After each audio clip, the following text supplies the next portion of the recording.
It's the first game of the last quarter of the season, and the Falcons are 8-4 and right in the thick of the playoff race, while the visiting Panthers come in at 6-6 and in desperate need of a win if they want to play postseason football. Second play of the game, Matt Ryan drops the throw and wants Austin Hooper, but Shaq Thompson with the superhuman reflexes picks it off, and he's going to bring this one all the way back inside the 10 to the 5 to set up first and goal, and that leads to 2 plays later. Christian McCaffrey on the toss and untouched into the end zone for the 1-yard score and a 7-0 Carolina lead. First play of the ensuing drive, Ryan goes right back to Hooper, passes deflected and intercepted again. Shaq Thompson with his second pick in as many plays, and the Panthers take right back over at the Atlanta 31. And again, it only takes 2 plays for Carolina to reach the end zone as McCaffrey takes the give and sends Deuce Douglas's ankles back for a refund as he scores from 22 yards out to give Carolina a 14-0 lead. First play of the ensuing drive, Falcons decide to run this time, and how many bad things can happen in a short period of time? Freeman writhing in pain, he'd head to the locker room and would not return. Falcons punting on the Panthers' first play. It's McCaffrey up the middle, making his way through traffic before Keanu Neal lights him up. Ball comes out, but the Panthers recover, and it turns into a 13-yard first down as everything going Carolina's way early. Falcons force a third down where Newton drops and throws a screen to McCaffrey. Deion Jones can't get there. McCaffrey gets the edge, picking up 8 in the first down. Then again, facing third down, Newton throwing, and DJ Moore is wide open for the 27-yard score, and the disastrous first quarter for the Falcons continues as not even 7 minutes in, it's 21-0 Panthers. Falcons desperately need to sustain a drive, and on 3rd and 2, they keep theirs alive as Ryan finds Calvin Ridley for 6. Next play, Ryan throwing and fires quick out to Mohamed Sanu, who turns upfield, picking up 14 more and another first down. 2 plays later, 2nd and 4, Ryan with the play fake and throws to Austin Hooper, and this one isn't intercepted. It's a 20-yard gain to the Panther 22. Then facing 3rd and 1, Ryan fires a screen out to Calvin Ridley. Nobody blocks, and it's a 2-yard loss to bring up 4th down. Falcons decide to take the points, and Giorgio Tavecchio's 32-yarder is up and good to make it 21-3. Panthers turn again, and on 3rd and 3, it's McCaffrey up the middle, but he's not going to make the line to gain, so the Falcons defense holds, and they'll get the ball right back. First play of the second quarter, 3rd and 1, where Ito Smith is bottled up but still picks up 3 to continue the drive. 2 plays later, Ryan throwing and fits one into Julio Jones for 16 yards and another first down. Next play, in the Falcons enter Panther territory as Ryan finds Austin Hooper over the middle for a 21-yard gain to the Carolina 38. Next play, and the chains are on the move again as Ito Smith takes the give right up the gut for 12 more. Then facing 3rd and 3, Ryan looking to throw, steps up and dumps to Ito Smith, who jukes inside, picks up the first, and makes it 1st and 10 at the Carolina 11. And again, facing 3rd down, Ryan drops the throw, drifts to his left, and fires to the end zone where Austin Hooper makes the catch, and the 9-yard score gives Atlanta 10 unanswered as they cut the Panther lead to 11. Carolina's turn again, looking to halt the momentum, and on their second play, it's Newton firing to Greg Olsen for 15 yards near midfield. Then facing 3rd and 7, Newton throwing again, moves to his right and finds DJ Moore for 12 yards and another first down to the Atlanta 25. 2 plays later, and McCaffrey's big half continues as he picks up 12 more to move the chains one more time. And on 2nd and 1 from the 3, Newton throwing and fires to DJ Moore in the back of the end zone. He hangs on to the 3-yard score,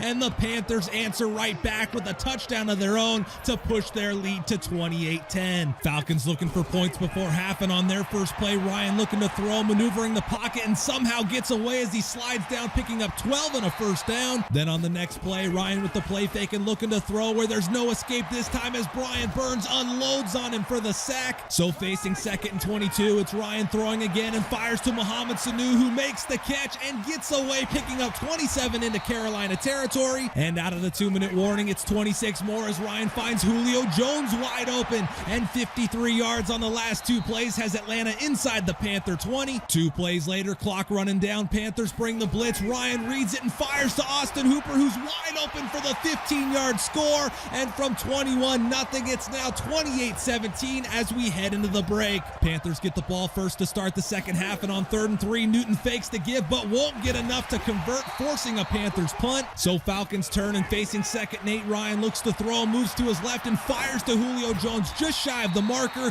but more importantly, Jones stays down before heading to the sideline where he'd casually enjoy the rest of this one from the bench with muscle cramps. So 3rd and 1 now, and just like the Panthers, the Falcons can't convert as Ito Smith is stuffed to bring up fourth down. So it's right back to the Panthers, where Newton again fakes to McCaffrey, gets hit, ball is out. Tyler Davison scoops it up, picks up a warp block, and look at the big man rumble his way to a 40-yard fumble return. And just like that, it's suddenly 28-24, and what was a 21-point lead has been cut to 4. Panthers threatening to go 3 and out again, and they would do just that, as this time Deion Jones does get out to stuff the screen, and the Falcons are going to get it right back with a chance to take the lead. But then facing 3rd and 3, the defenses continue to stand tall as Brian Burns drops Ryan for his second sack of the day, and the Falcons are going to have to punt it right back. And the 3rd down bonanza continues as Carolina facing 3rd and 1, where Newton throws the bubble screen to DJ Moore. Isaiah Oliver takes a bad angle, and Moore's up the sideline for 30 yards into Atlanta territory. Next play, it's an inside give to McCaffrey, who finds the hole and weaves his way to 17 more yards and another Carolina first down. Then facing 3rd down, Carolina needs 16 for the first, and they get it, but not in yards. Instead, it's in seconds to throw as Newton stands in the pocket all day before Grady Jarrett finally drops him for the sack. Graham Gano comes on, puts through the 46-yard field goal, and the Carolina lead extends to 7. Ensuing drive, Falcons looking to tie, and on their second play, it's Ryan finding Austin Hooper for a 22-yard gain across midfield. Then on the next play, the 3rd quarter ends with Ryan on his back as he play fakes, and Brian Burns screams in for his 3rd sack of the day. And to start the 4th, it's more of the same as Ryan stands in, but this time Gerald McCoy drops him for the sack. Panthers starting to take back some control, and on their first play, it's McCaffrey right up the middle for 14 as Deuce Douglas saves a 92-yard run. But then 2 plays later, Duke Riley says not so fast as he rushes into Barry Newton for the sack and a 9-yard loss that leads to a Carolina punt. Falcons across midfield with 3rd and 3, where Ryan is throwing and finds Austin Hooper for 7 to keep the drive alive. Next play, Ryan throwing again, moves to his right, moves back to his left, and floats one up for Austin Hooper, who snags it out of the air for the 22-yard catch.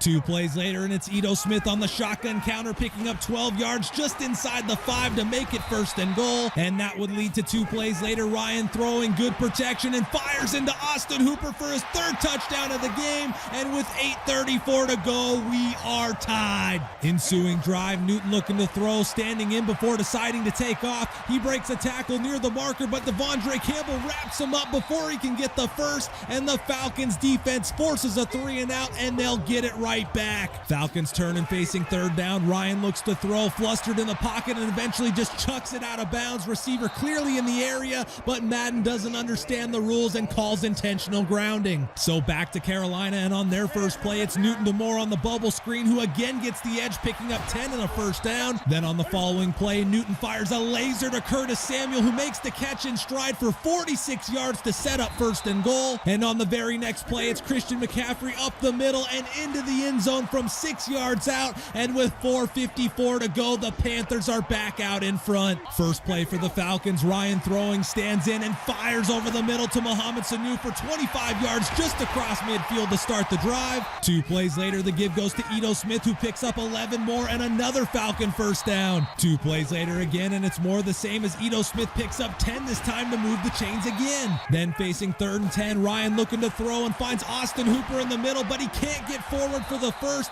so make it 4th and 2, where Ryan play fakes, throws, and his pass is nearly intercepted. And with 1:54 to go, Atlanta still with 3 timeouts turns it over on downs. So do or die now, and on 2nd and 6 for the Panthers, McCaffrey gets the carry and Deion Jones takes him down for a loss. And on 3rd and 7, the Panthers play it safe, give to McCaffrey again, who has nowhere to go. Panthers punt it away to Justin Hardy, who takes it from the 20, gets to the outside, and sets Atlanta up near midfield with the 23-yard return. First play for the Falcons, Ryan drops the throw and finds Ito Smith over the middle and across midfield for 9. Falcons rush to the line, Ryan throwing again and fires deep downfield, where Mohamed Sanu makes the 24-yard catch. Falcons get up to the line and spike it with 46 seconds to go. Next play, Ryan throwing again, getting great protection, fires one deep for Justin Hardy, who hangs on to the 19-yard catch to make it 1st and goal. Falcons again up to the line to spike it, and the clock stops with 24 25 seconds. And on the following play, Ryan throwing, looking and looking, but nowhere to go and just chucks it away incomplete. So 3rd and goal now. Ryan looking for the end zone, rolling to his right and throws to Justin Hardy, who makes the catch but doesn't get in. Falcons rush back to the line. 3 seconds, 2 seconds. They get the snap off. Ryan throwing, fires to the end zone, and with no time on the clock, the Falcons have scored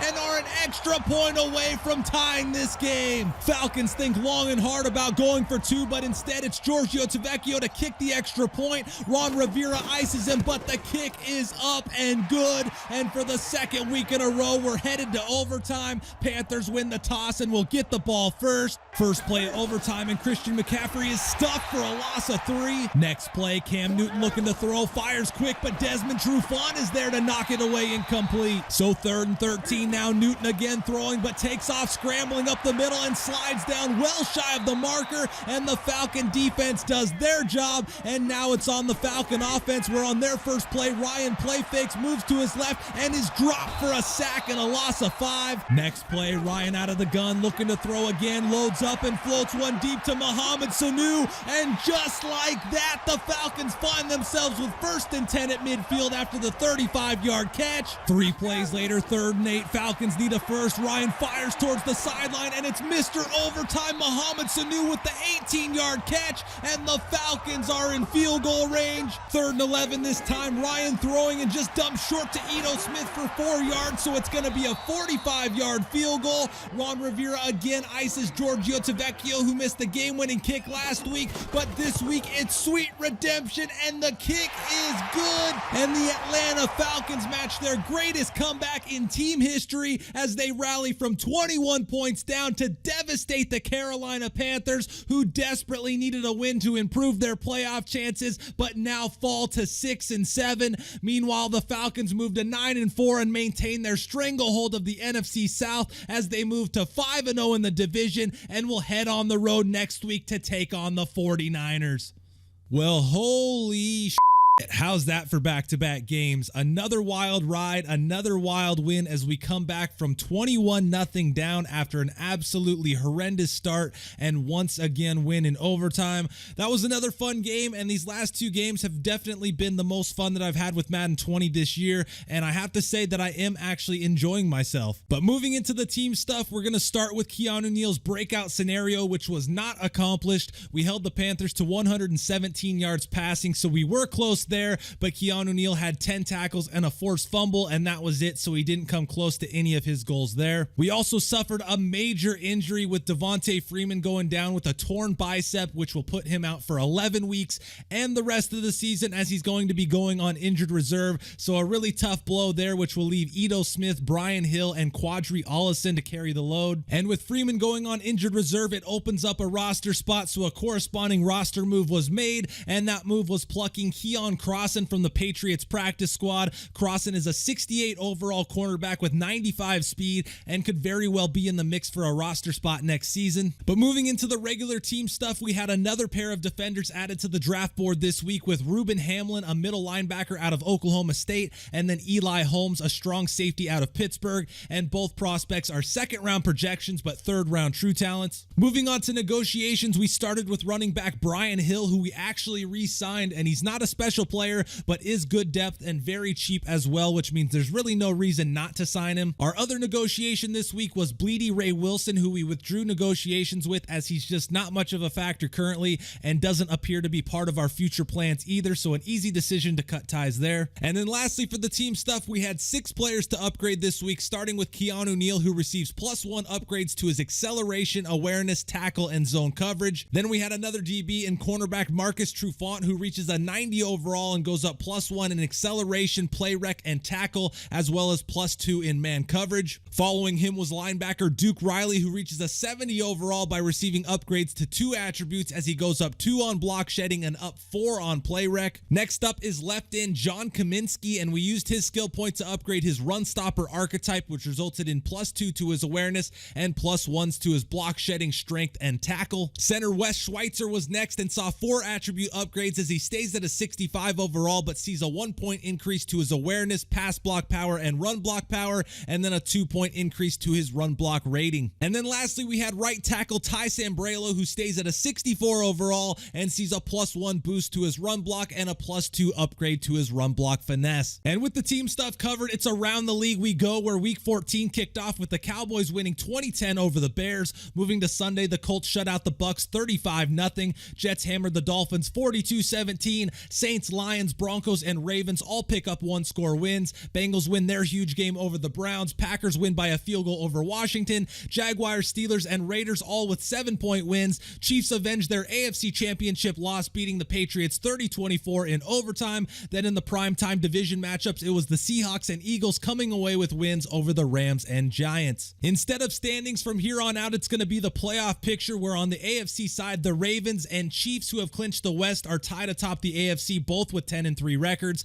Jaguars and Jets are the other division leaders, and then the Bengals and Browns hold the wild cards, both at 8-4. Patriots, Chargers, Colts, Dolphins, and Bills all on the outside looking in. And then on the NFC side, it's pretty wild, as we have a mix of 9-4 and 8-5 teams currently in the playoffs, with 7 6-7 teams still with hope but needing a lot of help. Lions currently hold the top spot and are tied with us and the Cowboys. Cardinals hold the 4 seed at 8-5, and the Eagles and Redskins are the wild cards. Bucks, Seahawks, Bears, Saints, Packers, Rams, and Panthers, who aren't shown here, pretty much need to win out for any kind of chance. For the second time in as many weeks, Andy Dalton is the AFC Offensive Player of the Week. Dalton completed over 75% of his passes for 322 yards and 3 touchdowns. Dalton added another score on the ground, giving him 4 for the day to help his Bengals come up with a big 42-28 road win in Cleveland. On the NFC side, it's Saints running back Alvin Kamara taking home the Week 14 Offensive Player of the Week. Kamara averaged an insane 9.5 yards per carry as he racked up 143 rushing yards and came up 3 yards shy of 200 scrimmage yards as he added another 54 through the air.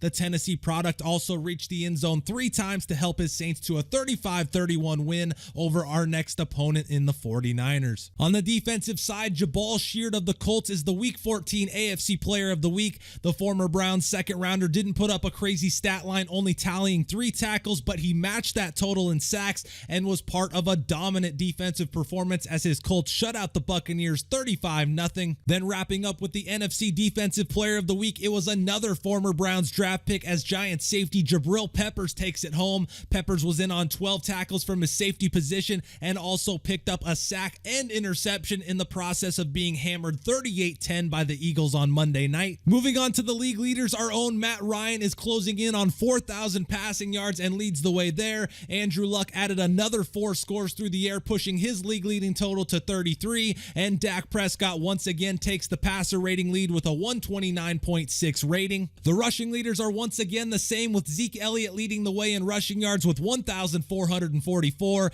Kerryon Johnson adds a pair of scores, pushing his total to 13 to lead the way in rushing touchdowns, and Todd Gurley's yards per carry average falls 1/10 of a yard to 5.7 as he continues to hold the top spot there. Austin Hooper had 13 catches against the Panthers and now has the most receptions across the league with 86. Julio Jones still holds his top spot in receiving yards, just 14 shy of 1,400, and the Chargers' Keenan Allen leads the way with his 12 touchdown receptions. Then wrapping up here with the defensive leaders, Deion Jones is running away with the tackles lead at 156. Cameron Jordan adds a half sack and remains at the top of the list with 15.5 sacks, and Keanu Neal with his 5 picks is the league leader in interceptions. Looking ahead to Week 15, it's the Jets and Ravens on Thursday night. Moving to Sunday, it's a 6-7 battle between the Seahawks and Panthers. Eagles head to Washington in a matchup between both the current NFC wildcards. Titans, Texans, Bills, Steelers, and Dolphins, Giants in pretty meaningless games. AFC West champions in the Chiefs host the Broncos. New England is on to Cincinnati. Tampa Bay at Detroit. Chicago at Green Bay in another 6-7 matchup. Jaguars head to Oakland. Browns and Cardinals face off in interconference action. We head to Santa Clara to take on the 49ers, and the Rams head to Dallas to face the Cowboys. Then on Sunday night, it's the Vikings facing the Chargers in LA, and then on Monday night, the Saints host the Colts in one last matchup of 6-7 teams. But another week and another great game as we rally back from 21 down to take down the Panthers in the final game of our NFC South gauntlet. We only have 3 games left, and then it's looking like we'll be on to the playoffs. Hope you guys enjoyed the highlights, commentary, and around the league news and graphics, and hope to see you guys back next video.